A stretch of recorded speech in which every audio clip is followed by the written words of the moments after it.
Hello everyone. So finally we are enter in the lecture number 1 और यहीं से अब हम अपने चैप्टर्स की शुरुआत कर रहे हैं। और मैंने आपको बोल रखा है कि इस क्लास के साथ साथ आप बुक को कवर करते चलें और यहाँ पे you will get a lot of help, है ना। अगर दोनों चीज़ें साथ साथ करेंगे तो एक ही साथ आपके सिलेबस पूरा अच्छी तरीके से कवर हो जाएगा। So this the environment lecture 1 और इसमें हम लोग क्या करने वाले हैं वो आपको धीरे धीरे दिखाऊंगा। फिलहाल it is a very small chapter, क्योंकि जो चैप्टर नंबर 1 है वो यहाँ कवर कर रहा हूँ। बट स्टिल अगर आप देखो तो आपके पेपर में यूपीएससी ने चैप्टर नंबर 1 पे क्वेश्चन पूछा है। ओके, चैप्टर नंबर 1 पे क्वेश्चन पूछा है। चलो स्टार्ट करते हैं।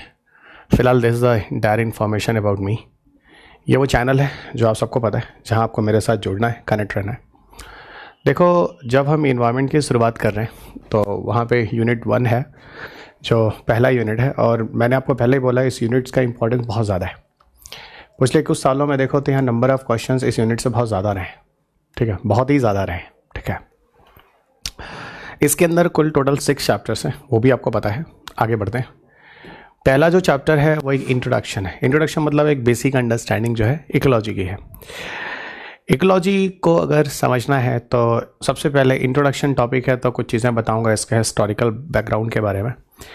इवन अगर आप यूपीएससी की बात करो तो यूपीएससी का भी हिस्टोरिकल बैकग्राउंड पे क्वेश्चन वगैरह नहीं पूछता। यूपीएससी ने जो भी क्वेश्चन पूछा है वो थोड़ा टेक्निकल पर्सपेक्टिव से पूछा है। कभी यूपीएससी में इस तरह क्वेश्चन नहीं पूछते कि भाई कौन है जो इकोलॉजी का फादर है, या कौन है जो इकोलॉजी टर्म देता है, किसने इकोलॉजी को इकोलॉजी बोला, इस तरह के क्वेश्चन जो हैं यूपीएससी में नहीं आते। पर फिर भी जब हम इकोलॉजी की स्टार्ट कर रहे हैं इवन एज अ सब्जेक्ट, तो चीज़ें कहीं ना कहीं डिस्कशन में तो आएंगी, ठीक है। तो डिस्कशन में ही मैं थोड़ा सा आपको बेसिक एक इन्फॉर्मेशन दे रहा हूँ और वहीं से हम लोग आगे बढ़ते हैं, ठीक है। ये एक पीपीटी जो है वो पूरी तरह से बुक से ही बना है, ठीक है, और इसमें बहुत सारे बेसिक टर्म्स वगैरह हैं जिसको थोड़ा समझना। जो यूनिट 1 है ना, जिसमें मैं आपको टोटल बार कह रहा हूँ, टोटल 6 चैप्टर्स है। ये जो यूनिट है इसमें टर्मिनोलॉजी बड़ा इंपॉर्टेंट है। टर्मिनोलॉजी इसलिए बोल रहा हूँ, जैसे कभी कीस्टोन पूछ देता है, कभी कोटोन पूछ देता है ना, कभी एज इफेक्ट कह देता है। इस तरह के टर्म्स हैं जो आपके पेपर में दिए जाते हैं। तो यहाँ पर अगर आपके पास टर्मिनोलॉजी क्लियर है तो आई डोंट थिंक सो यहाँ पे किसी को कोई प्रॉब्लम होने वाली है, ठीक है। तो इसमें बीच बीच में बहुत सारे आपको कंसेप्ट्स तो हैं ही हैं पूरा का पूरा। और ये मैं आपको पहले बता रखा हूँ कि यूपीएससी के जो फैक्ट्स भी होते हैं ना, वो असल में अगर आपके पास अंडरस्टैंडिंग है, मतलब कंसेप्ट आप समझते हैं, तो फैक्ट्स वगैरह को भी ईजिली यू कैन गेस। उसमें कोई बहुत बड़ा मतलब प्रॉब्लम होने वाली नहीं है, ठीक है। इसमें कोई प्रॉब्लम होने वाली नहीं है। देखो, एक्चुअल में एक जनरल अगर हम इंट्रोडक्शन की बात करें इकोलॉजी के बारे में, गॉट इट, एक जनरल अगर हम छोटे से इंट्रोडक्शन की बात करें तो इकोलॉजी में क्या आता है, ज़रा एक बात बताता हूँ। चलिए, जब हम इकोलॉजी पे जाते हैं तो इकोलॉजी में कुछ बेसिक टर्म्स हैं, ठीक है। इकोलॉजी में कुछ बेसिक टर्म्स हैं, ठीक है। ऐसा कहा जाता है इकोलॉजी जो है ग्रीक वर्ड से डिराइव्ड हुआ है, गॉट इट। इकोलॉजी जो है वो ग्रीक वर्ड से डिराइव्ड हुआ है, ठीक है। ग्रीक वर्ड से, इसका जो कि ओइकॉस और लोगोस है, गॉट इट, ओइकॉस और लोगोस है। पहले थोड़ा कंसेप्चुअल क्लैरिटी देता हूँ, then I will go towards some factual data कि किसने ओइकॉस लोगोस बोला, किसने टर्म्स बोला। इवन इंडिया में भी जो फादर ऑफ इकोलॉजी हो किसे कहते हैं, वो थोड़े फैक्चुअल चीज़ों पे जाऊँगा ज़रूर, क्योंकि कुछ चीज़ें देनी ज़रूर है, ठीक है। पर पहले यहाँ देखो, इकोलॉजी जो है ग्रीक वर्ड से डिराइव्ड होता है, ठीक है, जो नाम है ओइकॉस और लोगोस। अगर हम ओइकॉस की बात करें दोस्त, है ना, ओइकॉस किसी ड्वेलिंग प्लेस को कहते हैं, है ना।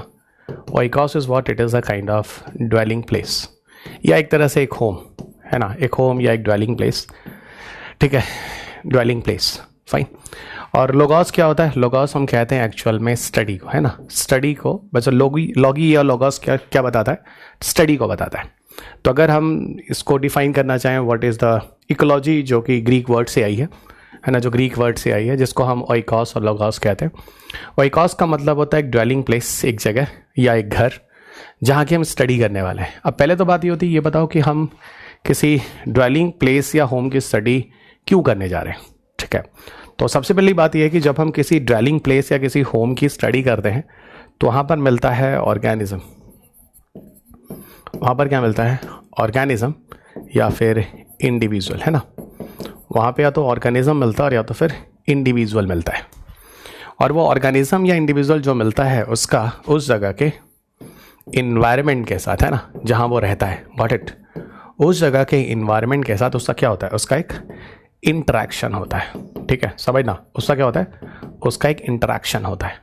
तो अगर मैं पूछूं कि एक्चुअल में इकोलॉजी क्या है, तो अब यहाँ पर आप डिफाइन कर सकते हो किसी ऑर्गेनिजम्स का उसके इन्वायरमेंट के साथ होने वाला जो इंटरेक्शन है, गॉट इट, किसी ऑर्गेनिजम्स का उसके इन्वायरमेंट के साथ जो होने वाला इंटरेक्शन है वो एक्चुअल में इकोलॉजी कहलाती है। ठीक है, वो क्या कहलाती है, इकोलॉजी कहलाती है। अब एक बात और बता दूं, ये जो इन्वायरमेंट के साथ जो इंटरेक्शन है ना, ये डिपेंड करता है एक्चुअल में वहाँ के रहने वाले फैक्टर्स पे और वहाँ पर पाए जाने वाले रिसोर्सेस पर। फिलहाल आगे हम लोग बहुत बड़ी बड़ी बातें करने वाले हैं फैक्टर रिसोर्सेज के बेस पे। यानी जैसे मैं कह सकता हूँ मेरा जो क्लास है ना, वो भी एक तरह की इकोलॉजी ही समझ लो, समझने के लिए। क्यों? क्योंकि जो ऑर्गेनिजम्स है वो क्या है, आप हो, आप सारे के सारे स्टूडेंट्स हो जो मेरे सामने मेरी क्लास सुन रहे हो, और मैं और ये जो पूरा इंस्टीट्यूट है ना, ये कंडीशन है। ठीक है, जो एक इन्वायरमेंटल कंडीशन है जिसके साथ इंटरैक्ट कर रहे हैं। और वो इन्वायरमेंटल कंडीशन क्या, ठीक है, मेरी क्लासेस, मेरी डिलीवरी, मेरा होमवर्क जो मैं कर रहा हूँ, यानी एक इन्वायरमेंट के साथ एक इंटरेक्शन, यानी एक इकोलॉजी बनती है। ठीक है, और सही बात है कि आप अगर मुझे सुन रहे हैं, मेरी क्लास आप ले रहे हैं, मुझे सुन रहे हैं, तो why you people are listening में, तो सीधा कंसेप्ट होता है, सही बात है, वो फैक्टर रिसोर्स मुझे लगता है कि मेरे हिसाब से है, मेरे लिए ज़रूरी है, तो मैं इन फैक्टर रिसोर्स को यूज़ कर रहा हूँ। एग्जैक्टली वही चीज़ होती है। और एक बात बताऊँ, इकोलॉजी में वैसे भी हम लोग जो है ना, अपने आप को अगर बात करें तो we all are the unit of ecology. ठीक है, हम अपने आप को इकोलॉजी की यूनिट खुद बोलने हैं तो ज़्यादा अच्छा है। ठीक है, क्योंकि हम सब इकोलॉजी की यूनिट्स ही हैं। ठीक है, तो मेरे ख्याल से ये चीज़ें एक बेसिक एक इंट्रोडक्शन समझ में आ गया कि इकोलॉजी एक्चुअल में है क्या। ठीक है, अब थोड़ा सा पीपीटी पे लिए चलते हैं। जो चीज़ मैं आपको बताने जा रहा था इंट्रोडक्शन में, देखो यहाँ पर एक्चुअल में है क्या, ये कुछ टर्म्स हैं, पहले कुछ हिस्टोरिकल बैकग्राउंड में जो मैं आपको बताऊंगा, और मैंने बोला कुछ फैक्ट्स ज़रूरी हैं क्योंकि हम इन्वायरमेंट पढ़ रहे हैं और इन्वायरमेंट में आपको थोड़े फैक्ट चाहिए, गॉट इट। इवन मैं आपको शुरुआत में बोल दूँ, करीब 30% फैक्ट हैं जो इन्वायरमेंट आपको याद करने पड़ेंगे। साइंस एंड टेक में करीब 10% ही फैक्ट्स है, 90% कंसेप्ट था। पर इन्वायरमेंट में यहाँ ऐसा नहीं है, यहाँ 30% फैक्ट होगा और 70% कंसेप्ट होगा। ये मैं आपको पहले बता रहा हूँ, यानी यहाँ पर आपको थोड़ा सा फैक्ट को ध्यान देना है। और इवन जो मैं आपको पढ़ा रहा हूँ ना, इसके बाद अगर मान लो आपको स्टेट पीसेज या कुछ भी देना चाह रहे हो तो you don't have any extra effort, है ना। कोई भी तेलंगाना पीसेज दे रहे हो, यूपी पीसेज दे रहे हो, एमपी पीसेज दे रहे हो, सीजीपीएससी दे रहे हो, कर्नाटका दे रहे हो, पीएससी, कोई फर्क नहीं पड़ता गाइस, है ना। ये नहीं सीजीपीएससी, कोई भी दो, बिहार पीएससी, है ना, आपका सारा का सारा ये काम आ जाएगा। ठीक है, और एक चीज़ और मैंने बोला है कि जो प्रीवियस लेक्चर जो मैंने आपको बताया है उससे मैंने आपको बढ़िया से समझा दिया है कि जब तक you will not have a understanding of the subject, आप यहाँ कुछ नहीं कर पाओगे। क्योंकि आप में से काफ़ी लोगों के दिमाग में बस पीटी तो है, गलत है आप। पीटी के बाद अगला पड़ाव है मेंस, मेंस के बाद अगला पड़ाव है दैट इज़ अ इंटरव्यू।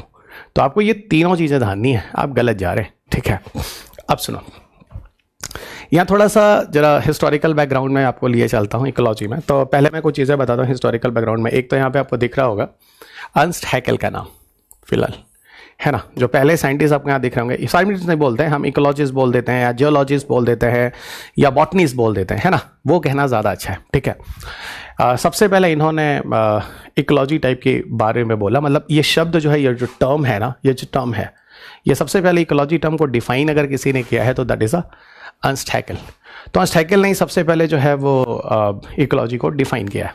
ठीक है, उस टर्म्स को दिया है, गॉट इट, उस टर्म्स को दिया है। उसके बाद अगले जो साइंटिस्ट हैं जिनका नाम आता है, ठीक है, वो है एच रीटर। एच रीटर एक्चुअल में जोलॉजिस्ट है ना, एनिमल से जुड़े हुए स्टडी वगैरह करते हैं। ठीक है, इन्होंने ही सबसे पहले प्रपोज किया था ये नाम, गॉट इट। प्रपोजल जो दिया था इस नाम को इकोलॉजी का, वो इन्होंने ही दिया था। लेकिन इस इकोलॉजी जो मैं भी आपको शुरुआत में बता रहा था, इसको डिफाइन अगर किसी ने किया प्रॉपर तरीके से, बृहद रूप में, है ना, डिटेल में, तो वो एक्चुअल में हैकेल है। हैकेल ने ही इकोलॉजी डिफाइन किया, वही जो मैं अभी बोल रहा था, इकोलॉजी और उसका एक रेसिप्रोकल रिलेशन जो होता है किसी ऑर्गेनिज्म और इन्वायरमेंट के साथ, ये डिफाइन जो किया था एक्चुअल में वो हैकेल है। और हैकेल ने जो डिफाइन किया लिटरली बहुत ही बेहतरीन तरीके से इन्होंने इकोलॉजी को डिफाइन किया था। और उसी तरीके से मैंने भी आपको बोला कि कोई ऑर्गेनिज्म किसी इन्वायरमेंट के साथ जो इंटरैक्ट करता है उसके फैक्टर रिसोर्सेज के आधार पर, है ना, वही कहलाती वहाँ की इकोलॉजी। ठीक है, अब यहीं पर एक नाम और है जो बहुत ज़्यादा ज़रूरी है इवन आपको जानने के लिए, हो सकता है इंटरव्यू में पूछा ये किसी इंडियन इकोलॉजिस्ट का नाम जानते हो, तो कहना हाँ भाई जानता हूँ, उसका नाम है प्रोफेसर आर मिश्रा। पर प्रोफेसर आर मिश्रा ने जब, तो professor are Mishra I think you remember, he is the what, is the father of Indian ecologist, है ना, इनको आप कह सकते हैं फादर ऑफ इंडियन इकोलॉजिस्ट, ये ध्यान रखना है ना, father of Indian ecologist, father of Indian ecologist. इन्होंने पता इकोलॉजी को समझाने के लिए एक ट्रायंगल दिया, है ना, ट्रायंगल ऑफ नेचर देकर उन्होंने इकोलॉजी को समझाने की कोशिश की।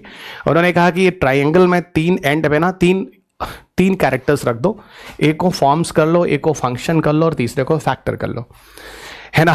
तो फॉर्म्स, जिस फॉर्म में कोई ऑर्गेनिज्म है, फंक्शन जो कि फैक्टर के साथ उसका हो रहा है, किसी जगह पर अपने बिहेवियर को जो कर रहा है, इन तीनों के साथ उन्होंने किसको, इकोलॉजी को डिफाइन किया।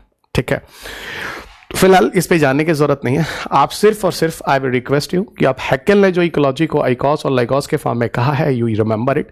ये आपके पेपर के अगर कभी इकोलॉजी और इकोसिस्टम टाइप से कुछ डेफिनेशन आता है तो ये आपको काम आ जाएगा बढ़िया से। ठीक है, आपको बढ़िया से काम आ जाएगा।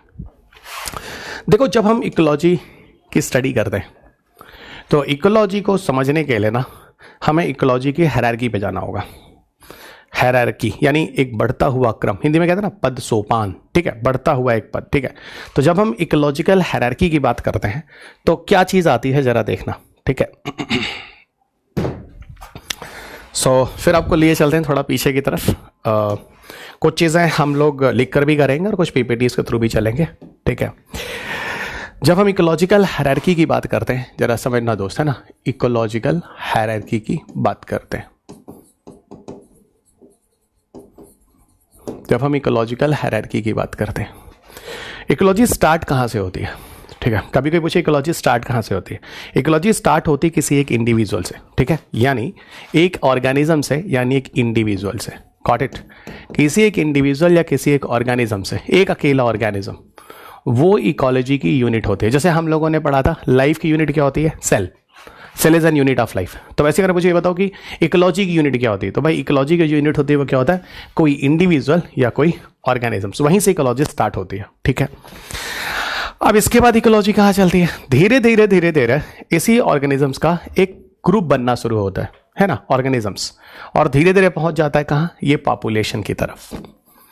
घबराओ नहीं, ये सारी चीजें भी धीरे धीरे समझाता हूं। ये धीरे धीरे धीरे पॉपुलेशन की तरफ चले जाते हैं।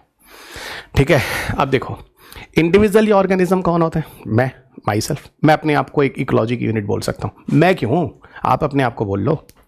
या वो बैक्टीरिया, या घर के अंदर वो देखो मच्छर जो तुम्हारे बगल में बैठा हुआ है, वो भी क्या है? एक ऑर्गेनिज्म, एक इंडिविजुअल, एक यूनिट है।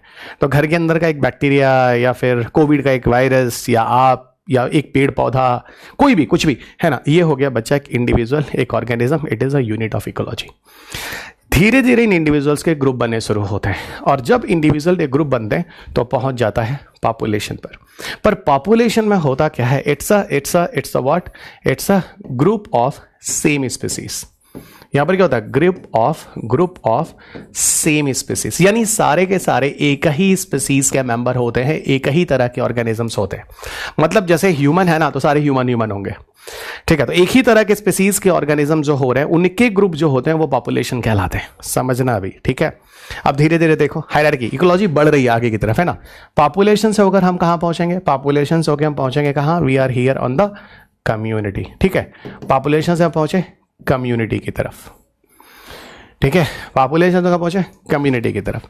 अब बात होती है कम्युनिटी क्या होता है। देखो कम्युनिटी में क्या होता है? ग्रुप ऑफ डिफरेंट स्पीसीज होते हैं। यहां पर क्या होता है? It's a group of different species, is a group of different species, is a what? It's a group of different species. तो बहुत सारे जो स्पीसीज से ग्रुप होते हैं उनको हम कम्युनिटी कह देते हैं। ठीक है, जैसे मैंने एक बात बताया, समझो जरा। लेकिन हाँ, एक बात रखना, जो ग्रुप ऑफ सेम स्पीसीज है ना, वो किसी ज्योग्राफिकल बाउंड्री के अंदर है। ठीक है, group of different type of species है, वो भी किसी ज्योग्राफिकल बाउंड्री के अंदर है। ठीक है, अगर एक ही स्पीसीज के मेंबर किसी ज्योग्राफिकल बाउंड्री के अंदर है तो वो पॉपुलेशन कहलाता है। जैसे मान लो सारे ऑर्गेनिज्म ए का मतलब एक ही तरह के ऑर्गेनिजम्स है, एक ही तरह की स्पीसीज है। ठीक है, ग्रुप ऑफ डिफरेंट स्पीसीज का मतलब मान लो ये एक एरिया है जहां पर स्पीसीज ए है, ये एक एरिया है जहां स्पीसीज बी है, ये एक एरिया है जहां स्पीसीज सी है। तो यहां पर ओवरऑल उस एरिया में क्या हो गया, different type of group of species हो गए। तो different type of group of species को बच्चा तुम लोग क्या बोलोगे, कम्युनिटी। आप देखो धीरे धीरे धीरे धीरे हायरार्की बढ़ रही है और धीरे धीरे धीरे हम लोग कहां पहुंचे, ग्रुप ऑफ सेम स्पीसीज। अब समझ में आया, group of different type of species in a particular area. सुनो, हम लोग अभी आगे चलकर पॉपुलेशन इकोलॉजी करके इस इंट्रोडक्शन वाले यूनिट्स में एक चैप्टर बढ़ेंगे, कम्युनिटी इकोलॉजी करके एक चैप्टर बढ़ेंगे। इसके अंदर बहुत सारी चीजें आती हैं। Got it. वो जो आपके मेंस में क्वेश्चन कैरिंग कैपेसिटी वाला यूपीएससी में पूछा गया है ना, वो इसी के अंदर आएगा दोस्त, इसी के अंदर। ठीक है ना, इस पर बात करेंगे। अब देखो अब क्या होता है, धीरे धीरे ये कम्युनिटी आगे बढ़ती है और कहां पहुंच जाती है, इकोसिस्टम पर। धीरे धीरे धीरे धीरे ग्रुप ऑफ कम्युनिटी होती है, वो पहुंच जाता है कहां बच्चा, वो पहुंच जाता है इकोसिस्टम पर। धीरे देखते चलो हायरार्की, इंडिविजुअल से स्टार्ट किया, पॉपुलेशन तक आए, कम्युनिटी तक गए, अब कहां पहुंचे, इकोसिस्टम पे। ठीक है, इकोसिस्टम के बाद अगला होता है जिसको हम कहते हैं बायोम। सुनना अभी, बायोम। और बायोम के बाद अगला होता है जिससे हम कहते हैं, है ना, एक मिनट, है ना, जिसे हम कहते हैं बायोस्फीयर। इसे हम कहते हैं बायोस्फीयर।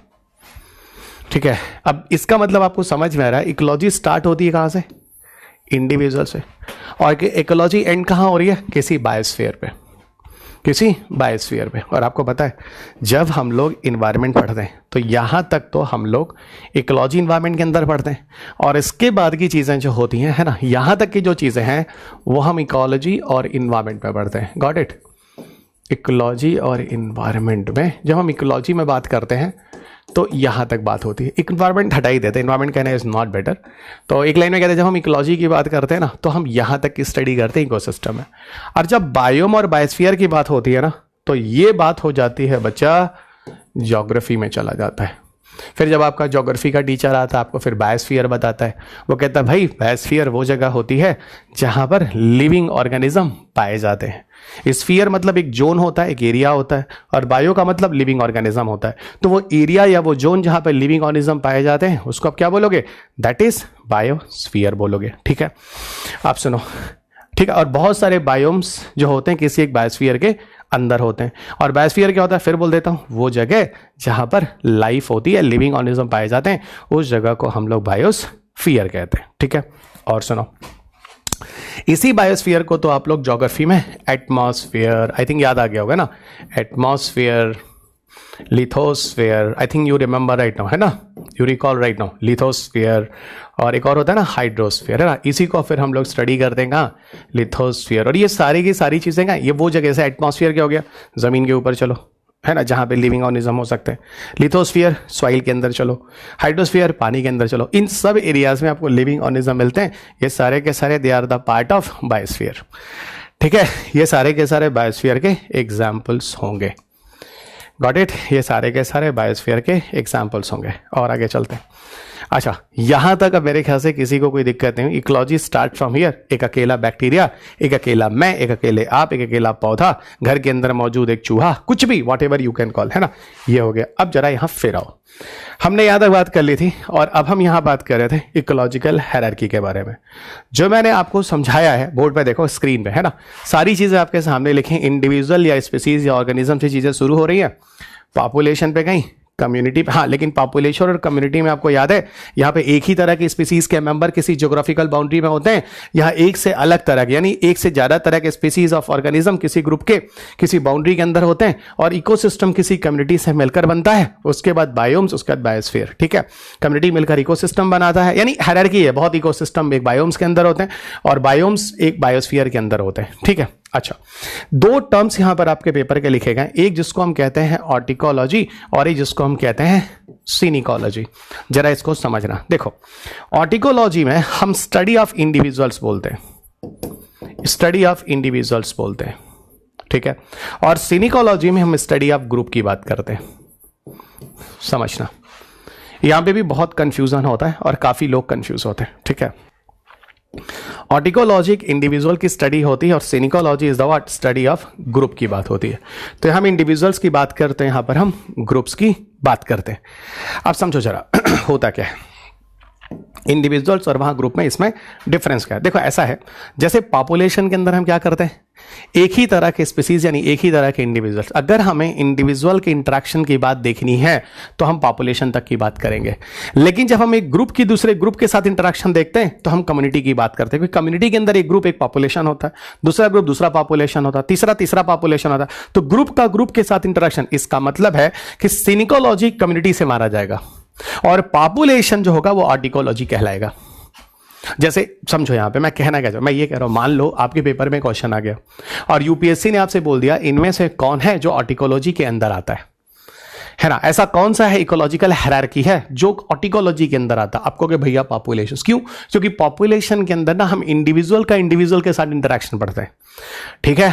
लेकिन जब हम कम्युनिटी की बात करें, जैसे ऐसे देखो, मान लो पॉपुलेशन, मैंने क्या कहा, मान लो ये ए है, ए है, ए है, ए है, तो इसका इसके साथ, इसका इसके साथ, इसका इसके साथ, इंडिविजुअल का इंडिविजुअल के साथ इंटरेक्शन हो रहा है ना।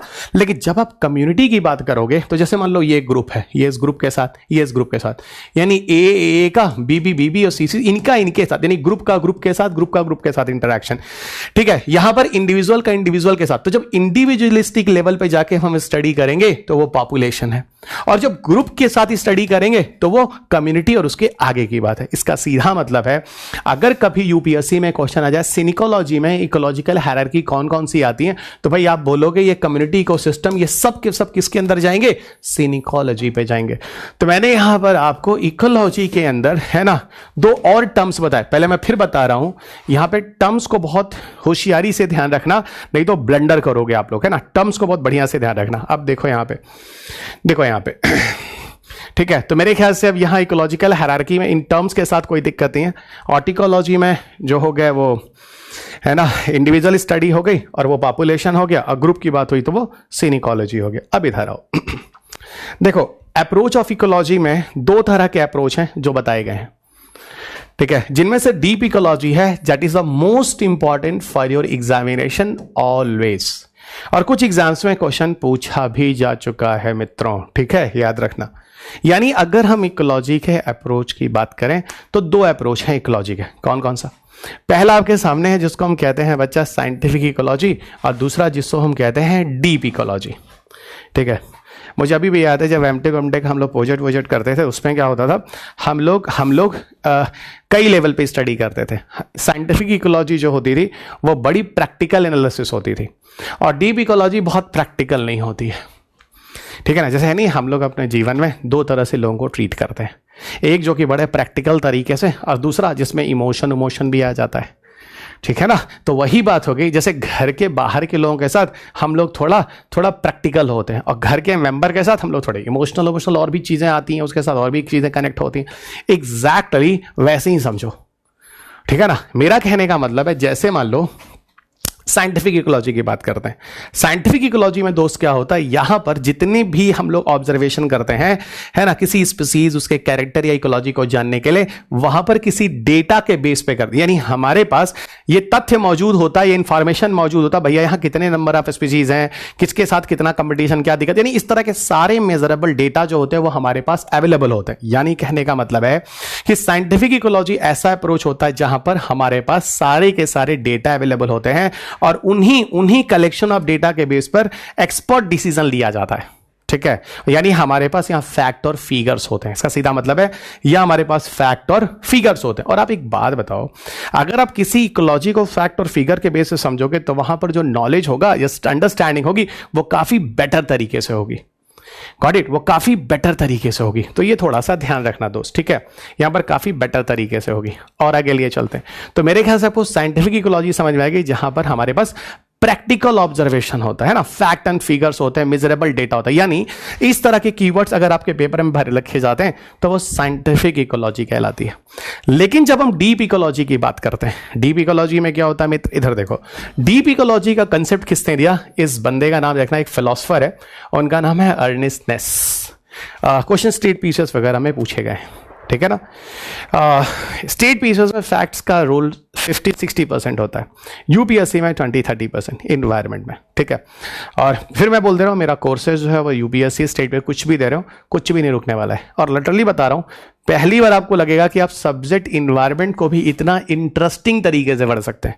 नहीं तो शायद आप में से काफ़ी लोगों को इन्वायरमेंट हमेशा फैक्ट एंड फिगर वाला लगता है, मतलब साइंटिफिक इकोलॉजी लगती है। ऐसा बिल्कुल नहीं है, दोनों का मिक्सचर। डीप इकोलॉजी वही जो हम घर वालों के साथ, अपने भाई बहन मम्मा पापा के साथ हम क्या होता है, एकदम इमोशनल है ना, प्रैक्टिकल नहीं होता कोई भी, है ना, उस तरह की। यानी कहने का मतलब है डीप इकोलॉजी में एक तरह से बताऊं तो यहां पर पूरा एक होलिस्टिक अप्रोच ही डेवलप होता है ना। यहां पर हम लोग पूरी की पूरी एक होलिस्टिक अप्रोच की बात करते हैं। अब होलिस्टिक अप्रोच में क्या क्या चीजें आती हैं, सब कुछ, जैसे कुछ टर्म्स मैं बता रहा हूं, इन टर्म्स को ध्यान रखना।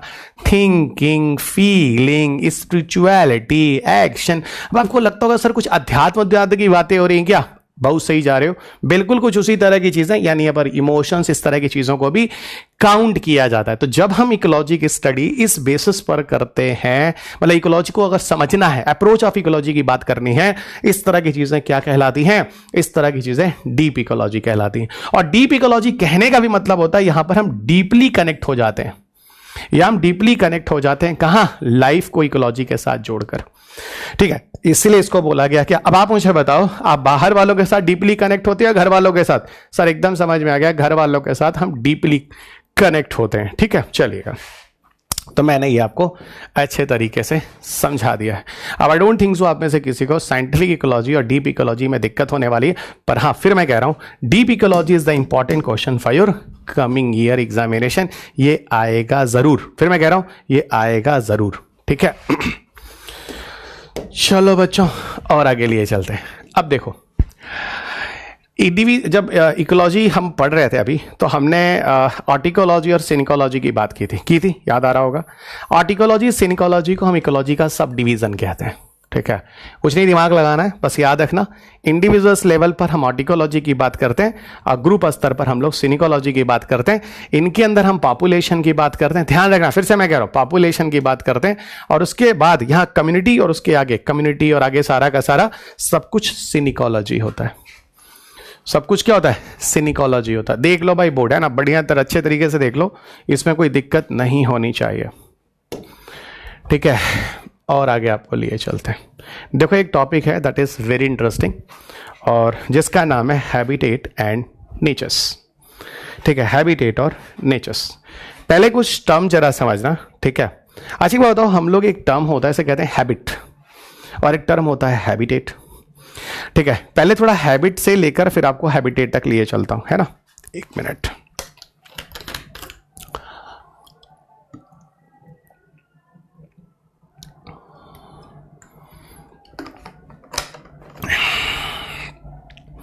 आपको हैबिट से हैबिटेट की तरफ लिए चलता हूं। हैबिट क्या होता है, सबको पता है सर, हैबिट एक व्यवहार होता है, एक बिहेवियर होता है, ठीक है। तो हैबिट क्या होता है मित्र, हैबिट एक व्यवहार होता है, एक बिहेवियर होता है, ठीक है।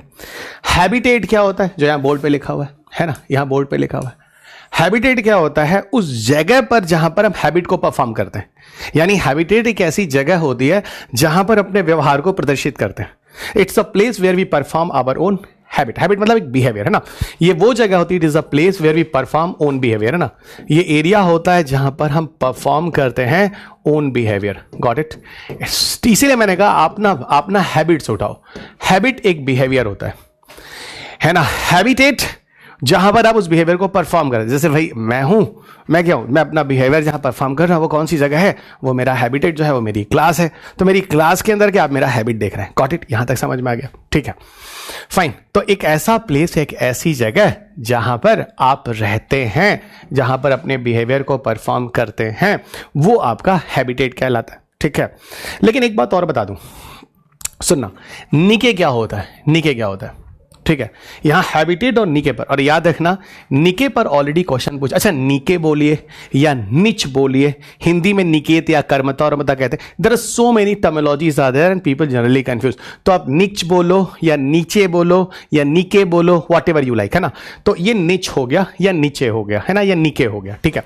तो हैबिटेट वो जगह जहां पर ऑर्गेनिज्म पाया जाता है, और निके हम उसको कहते हैं जहां पर वो ऑर्गेनिज्म अपने फंक्शनल रोल पर, यानी फंक्शनल रोल ऑफ ऑर्गेनिज्म को हम निके कहते हैं। है ना। फंक्शनल रोल ऑफ ऑर्गेनिज्म जो होता है, जो organism functional role of an organism, वो बच्चा क्या कहलाता है? Functional role of an organism जो होता है वो कहलाता है निके कहलाता है, ठीक है। Functional role of an organism जो होता है वो निके कहलाता है, ठीक है। जैसे अब मैं बोलूं, मैं आपकी क्लास में आपकी क्लास ले रहा हूं, तो भैया ये जो क्लास हो गई मेरा हैबिटेट हो गया, ठीक है ना। और मेरा फंक्शनल रोल क्या हो गया? टीचिंग, पढ़ाना, यानी पढ़ाना as a teaching is my niche, और जिस जगह मैं पढ़ा रहा हूं इट इज माई हैबिटेट। धीरे धीरे समझना। और एक बात और बताओ, मेरा जो बिहेवियर है, यानी मेरा कहने का मतलब है जो मेरा निके है वो समय के साथ बदलेगा। काहे नहीं बदलेगा?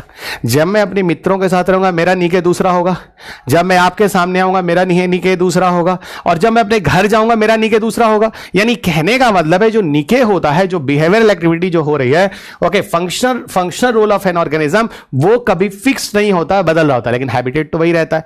इस हैबिटेट के अंदर आऊंगा, आप लोग मिलेंगे उस हैबिटेट के अंदर, लेकिन मेरा रोल जो होगा अलग अलग हैबिटेट में अलग अलग हो जाएगा। यानी कहने का मतलब किसी हैबिटेट में देखिए तो वहां आपका परफॉर्मेंस एक ही तरह होगा, लेकिन अलग अलग हैबिटेट में आपका परफॉर्मेंस बदलता जाएगा। इसी को हम कहते हैं, यहां देखो, इसीलिए कह रहे हैं कि जो इकोलॉजिकल नीचे होता है ना वो चेंज होता है समय के साथ भी, समय के साथ भी चेंज होता है। काहे नहीं चेंज हो सकता वो मैं अभी आपको और क्लियर कह दूंगा। अभी के लिए इतना ही बच्चा, हैबिटेट इज द प्लेस जहां पर कोई ऑर्गेनिज्म होता है, और निके उसका जो फंक्शनल रोल है। जैसे मैं आपकी क्लास आपके क्लास में ले रहा हूं, मेरा हैबिटेट है जहां मैं हूं, और मैं जो पढ़ा रहा हूं मेरी जो फंक्शनल एक्टिविटी है वो निके है। Got it? वो क्या है? वो निके। ये यहां तक अभी बेसिक याद रखना। और सुनो, functional role of an organism is a niche is a UPSC question. एक और आपके प्रीलिम्स का क्वेश्चन बन चुका है, ठीक है। अब आप कहते होंगे ये करंट अफेयर्स का क्वेश्चन है। भैया मुझे तो करंट अफेयर्स नहीं लगा, ये तो 50 साल पहले की चीज है ना। और यहां देखो 1970s, यानी 50 साल के पहले की बात बता रहा हूं, और पहले की बात, अब तो 100 साल मान लो। जोसेफ नील करके एक साइंटिस्ट था, है ना, उसी ने सबसे पहले निके जैसे शब्द का यूज किया था। तो इसका मतलब यूपीएससी 100 साल बाद ये करंट अफेयर्स का क्वेश्चन दी है ना, 100 साल बाद। यानी यूपीएससी में 100 साल पुराने करंट अफेयर्स के क्वेश्चन पूछे जाते हैं। ये उन अंधभक्तों के लिए जो UPSC is the current affairs समझते हैं और एनवायरमेंट को 50 बनने का नोट समझते हैं, या लास्ट में कोई किसी यूट्यूब पर आया हुआ लेक्चर समझते हैं, ठीक है। आइए अब यहां देखो, यहां पर मैं चीजों को थोड़ा और बढ़िया से समझाता हूं, जरा इसको समझना। लेकिन इसको समझाने के पहले आप लोगों को पहले कुछ बैकग्राउंड बताता हूं, यानी अभी इस पर नहीं जाएंगे, पहले बच्चा थोड़ा बैकग्राउंड समझो। इधर आओ, ठीक है, इधर देखो, आजा भाई, डन। अब थोड़ा आगे बढ़ो। जैसे मैंने कहा, समझो ये क्या है, ये पिताजी का घर है, यानी आपके पेरेंट्स का हाउस है ना, पेरेंट हाउस है, ठीक है। और पिताजी के घर में कुल मान लीजिए 3 भाई हैं। ये बड़े वाले भैया हैं नंबर 1, ये आप हैं नंबर 2, और ये जो है सबसे छोटा वाला है नंबर 3। ये 3 लोगों का फैमिली है जो एक घर में रह रहा है, ठीक है, ठीक है। माँ बाप जब तक जिंदा होते हैं कोशिश यही रहती है कि बच्चे साथ रहे, और सुनो, रहना भी चाहिए। जब तक माँ बाप जिंदा होते हैं तब तक पूरे परिवार को ज्वाइंट फैमिली बनाना, मैं तो यही बोलूंगा आपको। बाकी आप देख लो भाई, आप कितने अच्छे हो कितने गंदे हो आप अच्छी तरह जानते हो, ठीक है। और मुझे तो नहीं लगता कि न्यूक्लियर फैमिली का, है ना, एक भी फायदा है अकेले रहने का। बीबियां मर जाती, हार्ट अटैक हो जाता है, हॉस्पिटल ले जाने वाला नहीं, हस्बैंड शाम को आता है तो पता चलता है। मैं डरा नहीं रहा हूं, मैं सिर्फ समझा रहा हूं, है ना। और साथ साथ आदमी होता तो आस पड़ोस वाले भी डरते हैं, चोर वोर भी एंटर नहीं मारता। मतलब ये तो चलो फालतू बात है, हम तुमको बता रहे हैं, बाकी तुम लोग देख लो बच्चा, है ना, तुम्हारी जिंदगी है, तुम देख लो। तो ये बड़े भैया हो गया, ये तुम्हारा हो गया, ये तुम, ये कौन है, ये तुम हो, ठीक है, ये यू हो, है ना। ये एल्डर ब्रदर हो गए तुम्हारे, ये एल्डर ब्रदर हो गए।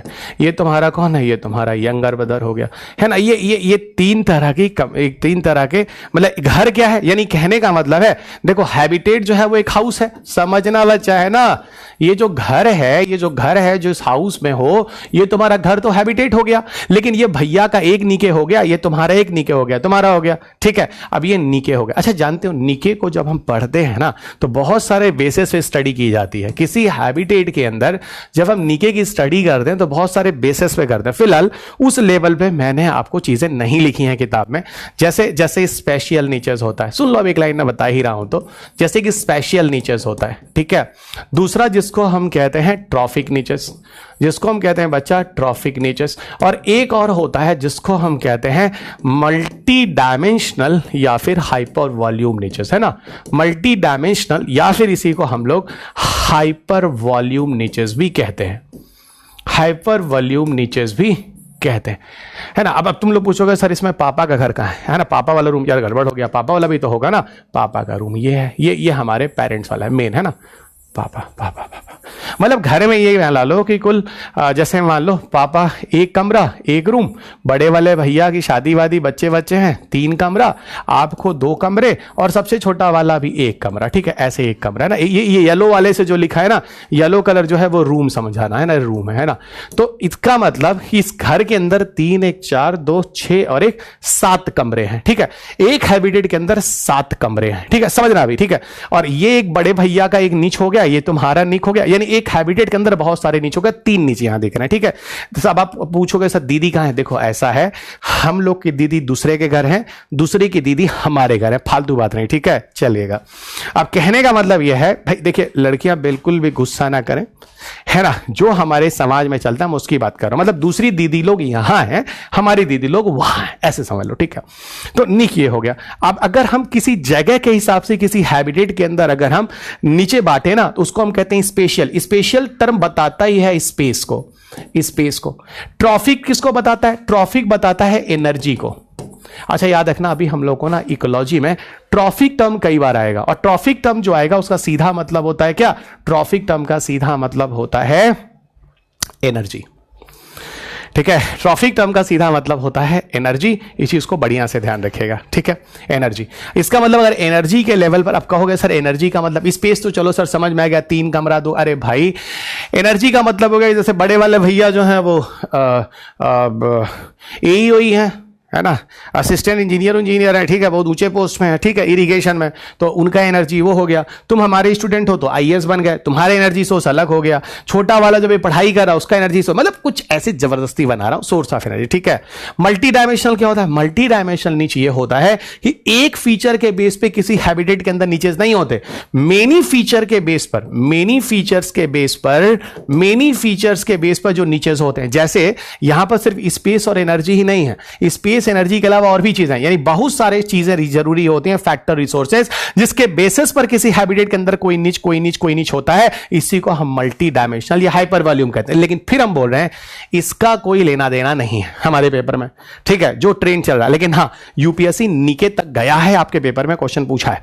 यहीं पर एक चीज बता दूं, सुनो, ठीक है। जो नीके होता है ना, नीके जो होता है वो नीके अपनी पोजीशन चेंज कर रहा होता है। मैंने अभी क्या बोला था, कैसे पोजीशन चेंज करता है, जब आप छोटे थे तो आप पापा के कमरे में रहते थे, समझना, और जब आप बड़े हो गए तो आपके पापा ने आपको एक अलग सेपरेट रूम दे दिया, अपनी पढ़ाई लिखाई करो, डिस्टर्बेंस नहीं होगा।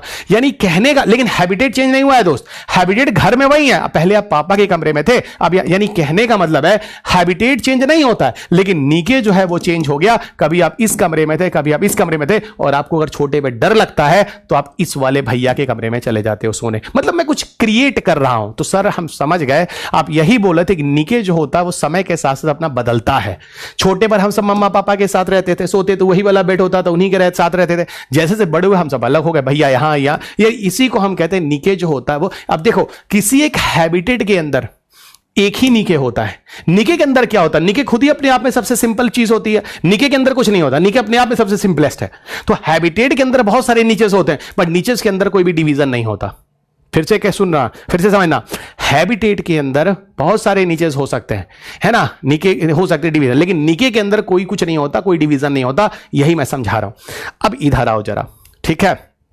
इसका मतलब नीके अपना एनवायरनमेंट चेंज भी कर रहा होता है, ठीक, कभी यहां कभी वहां। अब हम जरा तुम लोगों को बच्चों यहां जरा समझाते हैं, इस पे जरा आओ। यहां पर क्या लिखा गया, यहां पर साफ साफ समझाने की कोशिश की गई कि भाई एक तरफ हैबिटेट है, हैबिटेट का मतलब कोई ऑर्गेनिज्म जहां रहता है, ठीक है।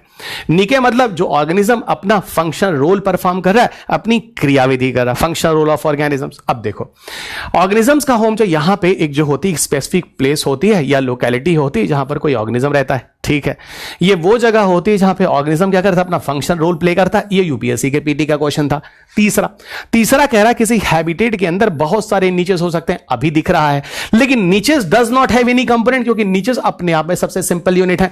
समझो, एक एक चीज किताब के अंदर है जो हम बता रहे हैं, समझो, ठीक है। अगली बात सुनो, फिर कह रहा है हैबिटेट जो होता है उसमें बहुत से तरह की स्पीसीज होते हैं, बहुत सारा के होते हैं, काहे नहीं हो सकते, लेकिन एक नीक के अंदर एक ही तरह की स्पीसीज होता है। हां सर, एक नीक के अंदर हम ही थे। एक हैबिटेट के अंदर भैया वाले भी थे, भैया उनके बच्चे भी थे, हम हमारे बच्चे भी हैं, और हमारा छोटा वाला से शादी हुआ उसके बच्चे भी। यानी कहने का मतलब हो गया कि हैबिटेट के अंदर के तो नंबर ऑफ स्पीसीज होते हैं, लेकिन एक नीक के अंदर एक ही तरह के स्पीसीज होते हैं। ठीक है, अच्छा नंबर, यहां पे देखो, यहां पर number of environmental variables occur.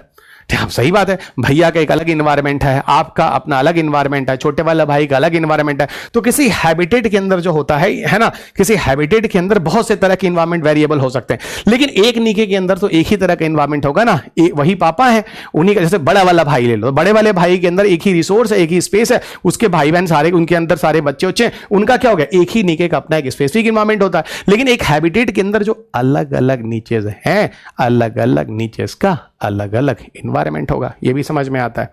A species does not change its habitat. मैंने भी बोला था, आवाज तो बदल नहीं जाता। आप बचपन में भी उसी घर में थे, बड़े होने पे भी उसी घर में है ना, शादी ब्याह के बाद भी उसी घर में है, लेकिन यानी हैबिटेट नहीं बदलता, लेकिन नीके बदलता है। कभी छोटे पर कहां थे आप, नीके क्या होता है, मे live in the more than one niches, different stages of the life style, different stage of life style. जैसे जैसे आप बड़े हो रहे हैं, छोटे पे भैया आप किसके कमरे में थे, सर छोटे पे पापा के कमरे में थे। जैसे से बड़े हुए कहां हुए, बड़का भैया के कमरे में चले गए, और बड़े हुए कहां हुए, अपना कमरा सेपरेट पा गए, अपना पढ़ाई करना, यूपीएससी तैयारी करनी, रवि सर का क्लास करना, ऑनलाइन चल रहा है, दिक्कत ना हो, डिस्टर्बेंस ना हो, पापा ने आपको अलग कमरा दे दिया, बात सही है, डिस्टर्बेंस नहीं होना चाहिए। तो अब मेरे ख्याल से आप में से किसी को भी हैबिटेट और नीचेस में जिस तरीके से मैंने ज्वाइंट फैमिली को लेकर कंसेप्ट समझाया है, इसको दिमाग में सेट कर लेंगे। अब आप कभी भी हैबिटेट और नीचेस में पंगा नहीं करेंगे, और जैसे मैंने बोला है इसी हिसाब से जोड़ेंगे। आपके घर में क्या लीला चल रही है, उससे हमको क्या लेना देना है, हमारा ये खूबसूरत वाला एग्जाम्पल ही हैबिटेट और नीचे को फॉलो करेगा। देख लो भाई, अच्छे से देख लो, ये सारा एकदम स्क्रीन देख लो बढ़िया से, इसमें बिल्कुल भी कोई भी डाउट नहीं होना चाहिए। टॉपिक बहुत ही इंटरेस्टिंग है, ये आपको दिख चुका है। ठीक है, टॉपिक बहुत ही इंटरेस्टिंग है, ये चीज आप में से हर किसी को समझ में आ चुका है। ओके, अब हम आपको लिए चलते हैं एक छोटा सा टर्म। अच्छा, एक बात और बता दो, जानते हो अगर कोई छोटा नीके है ना, तो उसमें डिस्टर्बेंस ज्यादा होगा। कम लोग हैं, मिलजुल के नहीं हैं, अकेले रह रहे हैं, तो डिस्टर्बेंस ज्यादा होगा। अब हमको तुम एक बात बताओ, अब भाई तुम घर छोड़ के अकेले कहीं जाके घर लेके रह रहे हो, तो वहां दिक्कत ज्यादा है। और तुम अगर किसी बड़े नीके के अंदर हो तो वहां दिक्कत कम होगी, क्योंकि वहां अगर कोई दिक्कत हो रही होगी तो बाकी मेंबर उसको सॉल्व कर लेंगे। इसीलिए कहते हैं मिलजुल के रहने से, यूनिटी में रहने से आप ज्यादा पावरफुल हो जाते हैं। यही हमारा कहने का मतलब था, इधर देखो हम बता रहे हैं। देखो ये एक नोट लिखा हुआ है, ये नोट बहुत ही स्पेसिफिक नोट है, और इसको याद रखना, this is a very important concept. नीके केस में अगर कहीं यूपीएससी थोड़ा सा और ऊपर गया तो ये ध्यान रखना, स्मॉल नीके में क्या होता है, मैक्सिमम चांस ऑफ डिस्टर्बेंसेस होता है, ठीक है ना। लेकिन जितना बड़ा नीके होगा, है ना, जितना बड़ा नीके होगा, अगर नीके ब्रॉड होगा तो वहां जो भी कंपनसेट इन्वायरमेंटल ग्रेडियंट्स होंगे एक दूसरे को कर लेंगे, ठीक है ना, एक दूसरे के इन्वायरमेंटल जो होंगे कर लेंगे। आप जैसे मैं समझा रहा हूं ऐसे ही कंसेप्ट लेके चलिएगा, नीके के केस में याद रखिएगा। इसीलिए बड़े नीके के केस में कभी भी ये पॉसिबिलिटी नहीं है कि वहां पे स्पीसीज एक्सटिंक्ट हो जाए, लेकिन छोटे नीके के केस में ऐसा है, कोई खतरा आता है तो वहां एक्सटिंक्शन के भी चांसेस होते हैं, ठीक है, ये भी ध्यान रखिए। अब एक छोटा सा टर्म है जिसको हम थोड़ा बता दें, कहीं मान लो आपके पेपर में ये टर्म आ गया, इन्वायरमेंटलिज्म। इन्वायरमेंटलिज्म है ना, इन्वायरमेंटलिज्म में क्या है, देखो ऐसा है कि जब हम इन्वायरमेंट की स्टडी करते हैं तो बहुत सारी चीजों को देख कर करते हैं, जैसे कोई सोशल, कोई पॉलिटिकल या रिलीजल या एथिकल, ये सारे मूवमेंट जो होते हैं इन सबके साथ इन्वायरमेंट की स्टडी करना इन्वायरमेंटलिज्म के अंदर आता है। यानी इन्वायरमेंटलिज्म एक तरह की एक्टिविटी है, ठीक है, एक तरह की एक्टिविटी है जिसके अंतर्गत सोशल, पॉलिटिकल और रिलीजियस या एथिकल ये सारे मूवमेंट्स को लेकर काम होता है। गॉट इट, इन सारी चीजों के मूवमेंट को लेकर काम होता है, ये इन्वायरमेंटलिज्म वगैरह इसी को कहते हैं, ठीक है।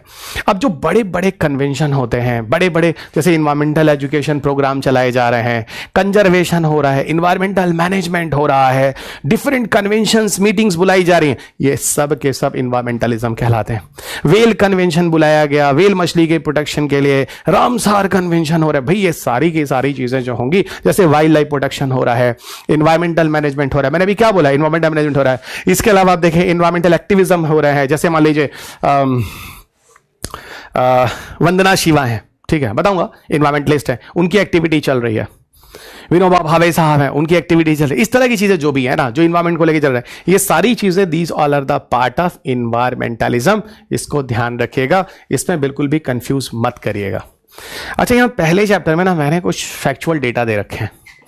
इन फैक्चुअल डेटा को जरा देखना, स्टेट पीसीएस वगैरह मैंने कई बार देखे, आ जाते हैं, एक बार इससे गो थ्रू हो जाना। जैसे एटमॉस्फेयर में, ड्राई एयर में कौन कौन सी गैसें होती हैं, तो सबको पता है सबसे ज्यादा गैस जो होती है वो क्या होती है, नंबर 1 पर तो नाइट्रोजन होता है, एवरीबडी नो। नंबर 2 पे ऑक्सीजन, आपके पेपर में पूछा गया नंबर 3 पे क्या होता है, क्योंकि नंबर 3 पे उसको भी पता है, जो स्टेट पीसीएस वगैरह में कभी कभार देखा है, उसको ही पता है कि आप कार्बन डाइऑक्साइड मारेंगे, जबकि नंबर 3 पर एक निष्क्रिय गैस होती है, inert gas, helium, neon, argon, krypton, xenon, radon वाला, जिसका नाम है ऑर्गन। तो ये थोड़ा सा ध्यान रखना। बाकी उसके बाद नियॉन, हीलियम वगैरह वो देख लेना।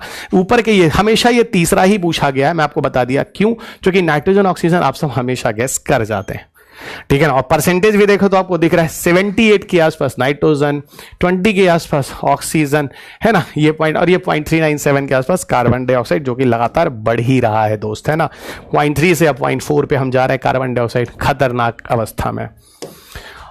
और देखो, अगर अर्थ के क्रस्ट की बात करें, अच्छा देखो, एक होता है ओवरऑल अर्थ, एक होता है अर्थ का क्रस्ट। जब आप अर्थ की इंटीरियर स्ट्रक्चर देखते हैं, सबसे ऊपर क्रस्ट देखते हैं, उसके नीचे मेंटल देखते हैं, सबसे नीचे कोर देखते हैं, ठीक है। तो जो अर्थ का क्रस्ट की बात होती है ना, जो अर्थ के क्रस्ट की बात होती है, अर्थ के क्रस्ट में क्या क्या कंपोजिशन होता है, वहां पे आप जाओगे तो ऑक्सीजन मिल जाएगा सबसे ऊपर, ठीक है, सबसे ऊपर मिल जाएगा लगभग 46%, ठीक है ना। नंबर 2 पे आपको सिलिकॉन मिल जाएगा 28%, नंबर 3 पे एल्यूमिनियम, नंबर 4 पे आयरन, बाकी आपके सामने है, ठीक है। इसी ऑर्डर को भी ध्यान रखना। ओवरऑल अगर हम क्रस्ट की बात करें, यानी अर्थ के सबसे बाहर के स्ट्रक्चर की बात करें, वहां पर क्या कंपोजिशन होता है, ये आपके सामने है दोस्त। और आगे चलो, और आगे इधर आओ, इधर आओ, ठीक है। इंपॉर्टेंट एलिमेंट्स ऑफ अर्थ, पृथ्वी पर कहां है एलिमेंट्स, यहां पर देखो, सबसे ज्यादा नंबर 1 पर आयरन, ओवरऑल अर्थ की बात कर रहा हूं। नंबर 2 पे ऑक्सीजन है, ठीक है ना। नंबर 1 पे आयरन है, नंबर 2 पे ऑक्सीजन है, नंबर 3, 4 आपके सामने सिलिकॉन, मैग्नीशियम, निकल, सल्फर, कैल्शियम, एल्यूमिनियम और अदर लेस देन 1 डिग्री, है ना। ये मिलाकर कुल डिफरेंट तरह के एग्जाम्पल है जो आपकी स्क्रीन पर है। तो बच्चों ये थोड़ा सा ध्यान रखना, these all are important for your examination, ठीक है। ये सारी चीज़ें, बाकी ये टेलीग्राम चैनल है जो मैं आपको बार बार कहता हूँ, यहाँ पे जुड़े रहो। इंस्टाग्राम भी है, यूट्यूब पर जहाँ पर वीडियोस वगैरह मैं अपने करंट अफेयर्स वगैरह के देता हूँ या अपडेट्स वगैरह देता हूँ, दिस इज ऑलरेडी हियर, जहाँ पे आप जुड़े रहो, ठीक है। बाकी थैंक यू, अब अगले क्लास में फिर मिलेंगे। चैप्टर नंबर 1 पूरी तरह से समाप्त हो चुका है, अगले चैप्टर में अगली बार अगली क्लास में। थैंक यू, तब तक अपना ख्याल रखें, स्वस्थ रहें, खुश रहें, मस्त रहें, हमेशा मुस्कुराते रहें। जय हिंद।